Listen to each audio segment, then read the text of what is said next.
৳৫ পাউরুটি আর একটা মুরগির রান দিয়ে বানিয়ে ফেললাম আজকে গরিবের বার্গার। আসসালামু আলাইকুম। আশা করি সবাই ভালো আছেন আর আজকের ভিডিওতে আপনাদের স্বাগতম। তো কথা হচ্ছে আমি ভাই গরিব মানুষ ফ্রিজ খুঁজে খুঁজে এরকম ২ টা রান পাইছি। আর দোকান থেকে ৫ টা রুটি কিনে আনছিলাম ৳২৫ হাতে আসতে, আসতে আমার মেয়ে একটা সাবার করে দিছে। তো এইবার হচ্ছে রান থেকে মাংসটারে ছাড়ায় এর সাথে লবণ, হলুদ, জিরে, তারপর হচ্ছে মরিচের গুঁড়ো, লেবু, সয়া সস আর একটুখানি আটা দিয়ে দিছি। না ভাই ময়দা না, আমি বানাবো গরিবের রেসিপি। এখানে আবার ৳৭০ দামের যদি ময়দা কিনে আনি তাহলে তো আমার গরিবের রেসিপি হইল না, তাই না? এইটারে জাস্ট ভালো করে মাখায় নিছি আর মাখায় রাইখে দিছি। আর এই যে বাটিতে একটু শসা ছিল ফ্রিজের এক কোণে পড়ে, সেই শসাটা কুচায় নিছি। একটা পেঁয়াজ, একটুখানি পাতাকপি আর ২-৩টা মরিচ কেটে দিছি। এখন বলেন পাতাকপি কেন দিলাম?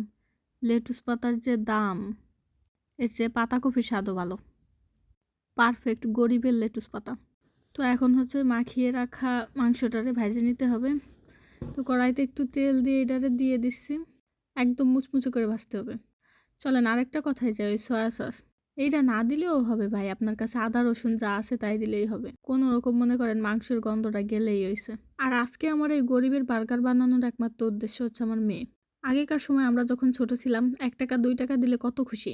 ৳১ 4টা চকলেট দিছে, ১ প্যাকেট বিস্কিট দিছে, ১ প্যাকেট কটকটি দিছে, চানাচুর দিছে। মানে ৳২ যে কত কিছু হইছে গুনেও শেষ করতে পারি নাই। আর এখনকার বাচ্চারা কথা বলা শিখলেই বলে পিজ্জা খাবো, বার্গার খাবো, স্যান্ডউইচ খাবো। মানে আল্লাহর দুনিয়ার যত দামি দামি খাবার সব যেন ওরা শিখে আসছে না।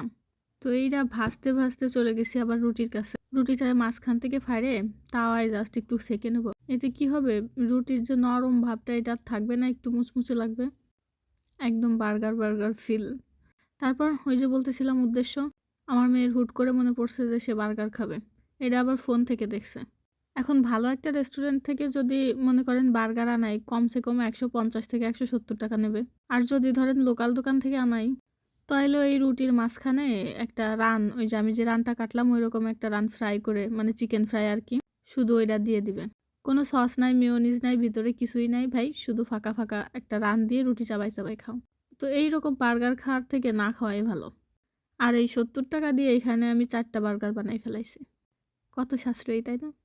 এখন রুটিগুলো সেঁকে নেওয়া হয়ে গেছে আর সব কিছু নিয়ে এসে জাস্ট ওর ভিতরে দিয়ে দেব।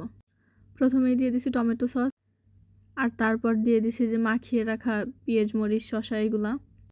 তার উপরে হচ্ছে দিয়ে দেবো যে মুরগির গোশটা ভাজছিলাম ওইটা। এখানে গোশের সাথে একটু সস মাখাই নিলে আরও বেশি মজা হইতো, কিন্তু আমার খেয়াল ছিল না। তারপর আবার দিয়ে দিছি একটু পাতাকপি আর হচ্ছে শসা, তার উপর আবার সস, পেঁয়াজ। তারপর আবার দিয়ে দিলাম কয়েকটা মাংসের টুকরো। আর এই তো হয়ে গেল গরিবের বার্গার।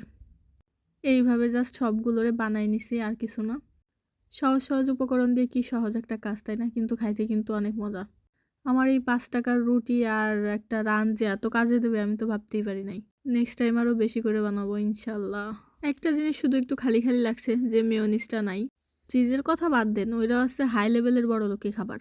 তো মেয়োনিজের জন্য এখন আবার কে ৳15 ডিম খরচ করবে বলেন? তাহলে তো আর গরিবের রেসিপি থাকলো না। তো আজকের ভিডিওটা এই পর্যন্তই। সবাই বাসায় বানাই খাবেন আর অবশ্যই কমেন্ট করে জানাবেন।